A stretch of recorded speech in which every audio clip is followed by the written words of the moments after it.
Muy bien. Bueno, entonces, bienvenidos a todos. Gracias.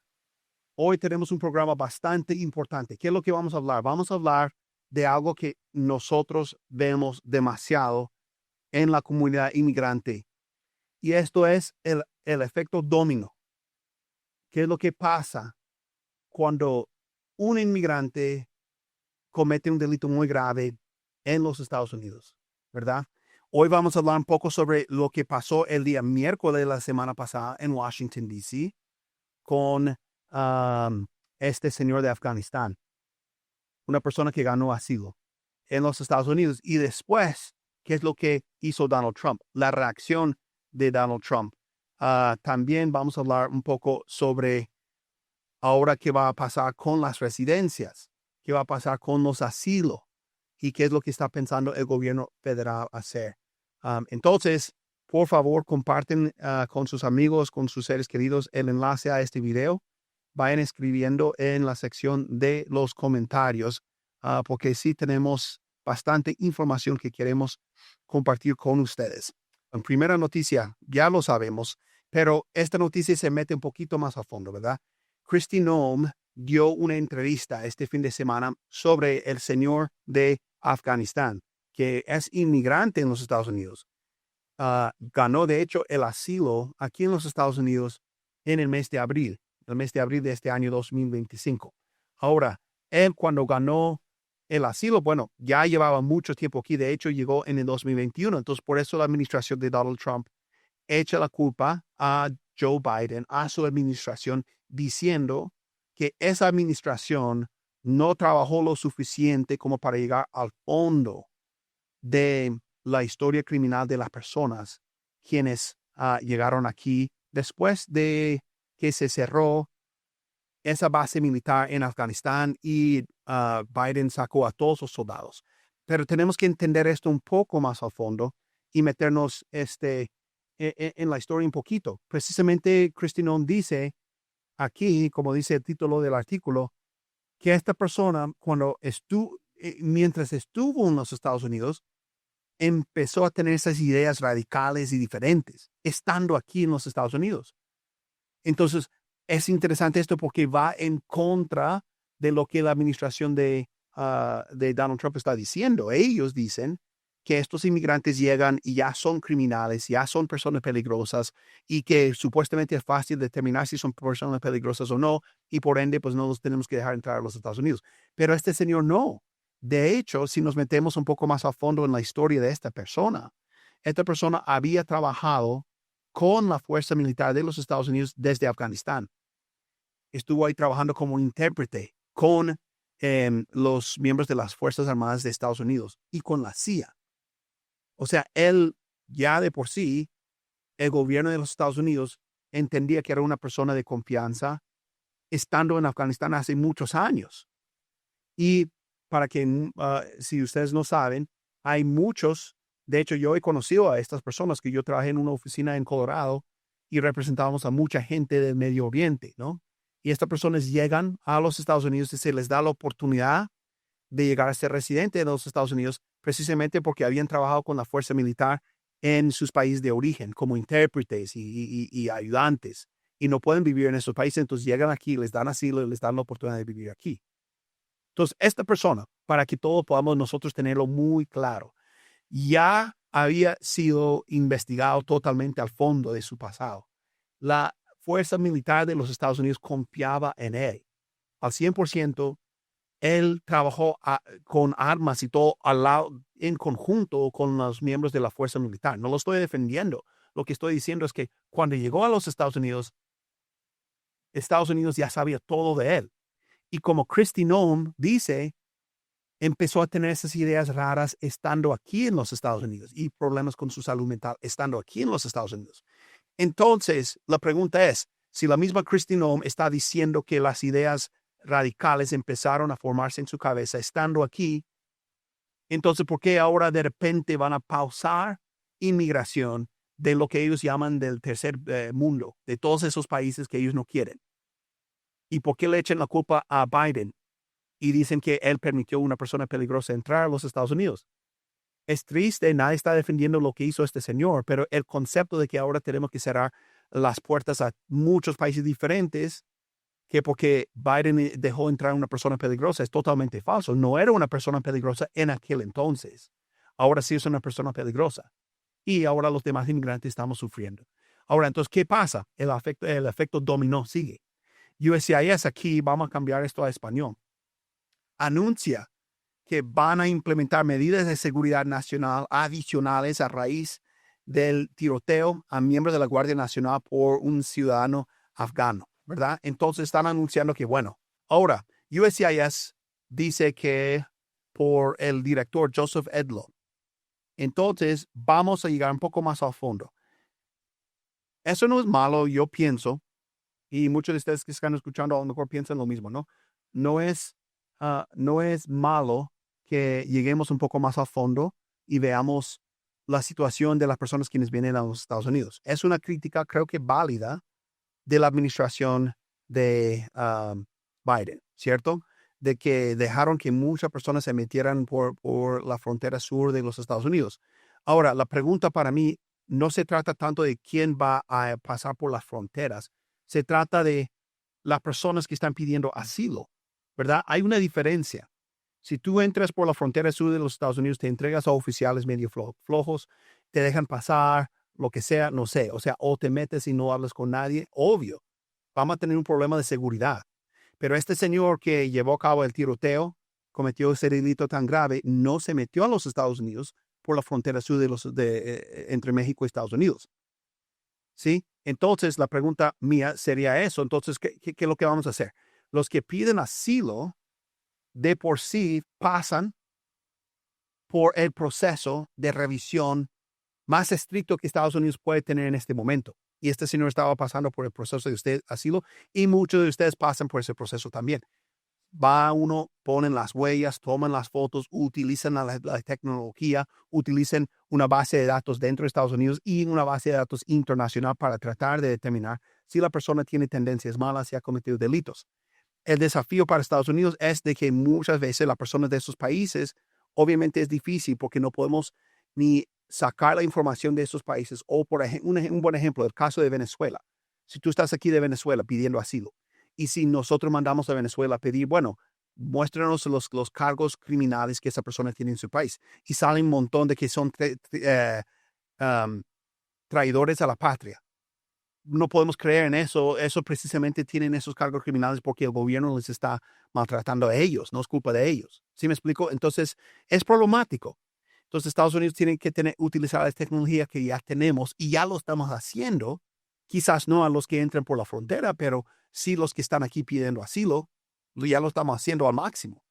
La pregunta entonces más a fondo es, ¿qué más podemos hacer? O sea, USCIS, señor Joseph Edlow, ¿qué más podemos hacer? Yo estoy de acuerdo. Si existe una tecnología más avanzada, si nosotros podemos usar otra base de datos a nivel internacional que no estamos utilizando en este momento, hagámoslo. Perfecto. Pero los que están pidiendo asilo ya estamos haciendo esto al máximo. ¿Sí? No tenemos una tecnología que pueda determinar que en el futuro, si una persona se va a radicalizar dentro de los Estados Unidos, si tiene esas intenciones y en el futuro va a hacer algo. No tenemos eso. Entonces tenemos que utilizar la tecnología que ya tenemos. USCIS de por sí ya utiliza toda la tecnología que ya tenemos. Entonces, ¿qué más vamos a hacer? Esa es mi gran pregunta ahorita. Sí, vamos a poner una pausa en los asilos, vamos a poner una cosa, vamos a revisar. Sí, pero ya estamos usando toda la tecnología que tenemos disponible. Entonces, ¿qué más podemos hacer? Ya llegamos a una situación imposible. ¿Sí me explico? Entonces, esto es interesante lo que están diciendo. Sigamos entonces un poco más con qué otra noticia tenemos. El tema del efecto dominó que estamos observando. Bueno, tenemos ahora sí, CNN anuncia la semana pasada que Estados Unidos entonces, como reacción, va a volver a examinar, meterse al fondo, abrir de nuevo quizás estos casos de los casos de residencia de 19 países. Esto es lo que están anunciando. O sea, de 19 países van a volver a abrir los casos y revisar las residencias. Ya no estamos hablando de asilos, estamos hablando de la residencia. sea, como ven, el efecto dominó, como va cambiando y va cambiando horas después del hecho, ¿no? Del evento y días después y todo va cambiando, cambiando, cambiando. Ahora llegamos a este punto y dicen, bueno, de todos estos países, incluso en la lista, hay muchos de África, de Medio Oriente, pero también tenemos aquí Cuba y Venezuela. Entonces, empezamos con una persona que hace muchos años trabajó con la Fuerza Militar de Estados Unidos como intérprete, que fue investigado obviamente en ese tiempo y se confiaba en él lo suficiente como para dejar que llegara a los Estados Unidos. Se metió en el proceso de asilo, se le revisó todo al fondo con toda la tecnología que tenemos y estando aquí cambió, tuvo problemas con su salud mental, se empezó a tener esas ideas radicales y cometió un delito demasiado grave, ¿verdad? Un caso pues aparte y a nivel individual de una sola persona. Y para el otro día ya estamos diciendo que vamos a abrir el caso de las residencias green cards de personas de 19 países. Y no para ahí, más tarde anuncian otro dominó cae, ¿verdad? Y luego dicen que los oficiales de USCIS están poniendo una pausa en rendir decisiones en los asilos de todas personas pidiendo asilo, ¿verdad? En los Estados Unidos. Y esto es lo que anuncia aquí. Tenemos que llegar un poco más a fondo y explicarles esto. Dice que los oficiales de USCIS recibieron instrucciones de no aprobar o negar o cerrar las aplicaciones de asilo con esa agencia, ¿verdad? Mientras Joseph Edlow, el director de USCIS, determina qué es lo que van a hacer para llegar un poco más al fondo en esos casos. O sea, ya están usando toda la tecnología disponible. ¿Qué más pueden hacer? Pero están como en un jaque mate, porque ya están usando la tecnología que tenemos. ¿Sí me explico? Entonces, ¿qué más van a poder hacer? Entonces están poniendo una pausa. Quería yo explicarles esta pausa y eso fue pues uno de los propósitos el día de hoy para poder hablar con ustedes, ¿verdad? ¿Qué es lo que están pausando? Esa es la gran pregunta de hoy. ¿Qué va a pasar? USCIS es una agencia. EOIR, Executive Office of Immigration Review, es decir, las Cortes de Inmigración, es otro proceso totalmente distinto. No hemos escuchado nada hasta el momento de que los jueces de inmigración van a poner una pausa en las aplicaciones y los procesos de asilo. Ahora, de USCIS, hablando solo de USCIS, ¿qué dice aquí? De hecho, hablé con un amigo mío este fin de semana que fue oficial de asilo y las instrucciones son de seguir haciendo las entrevistas, número 1. Van a seguir haciendo entrevistas. Número 2, van a seguir recibiendo nuevas aplicaciones para pedir asilo afirmativo. ¿Sí? Entonces, el proceso va a seguir. Lo único que no pueden hacer ahorita en el momento es rendir una decisión. Pero los demás procesos, los permisos de trabajo, el recibir aplicaciones de asilo afirmativo, el recibir evidencias, el hacer entrevistas, eso va a seguir mientras tanto, ¿sí? Entonces, para ser muy claro, esto no es como el TPS que cancelaron de una.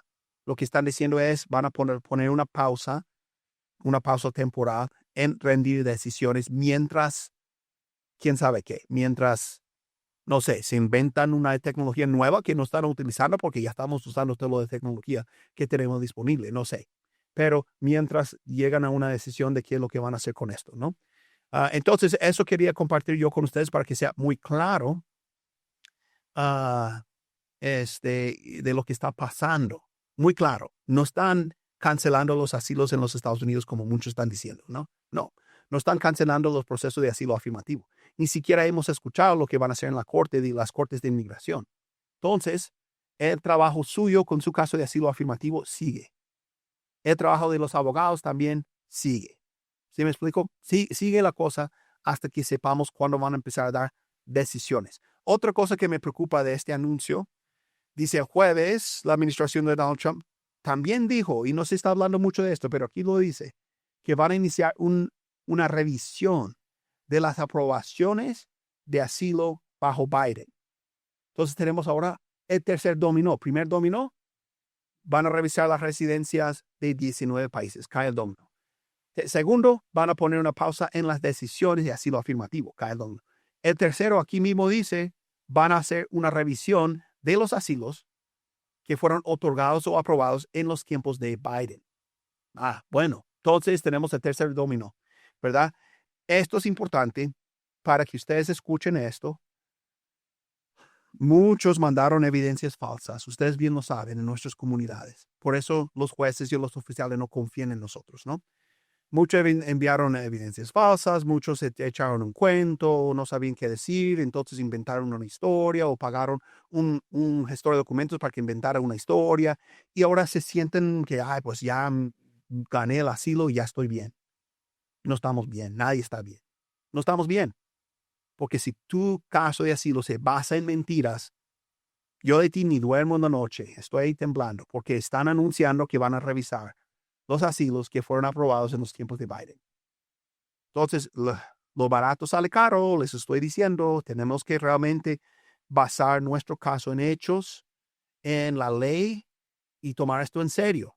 Entonces, sí, ahora la comunidad, la porción o la parte de la comunidad que basó sus asilos en mentiras y ganaron sus asilos, no pueden estar tranquilos.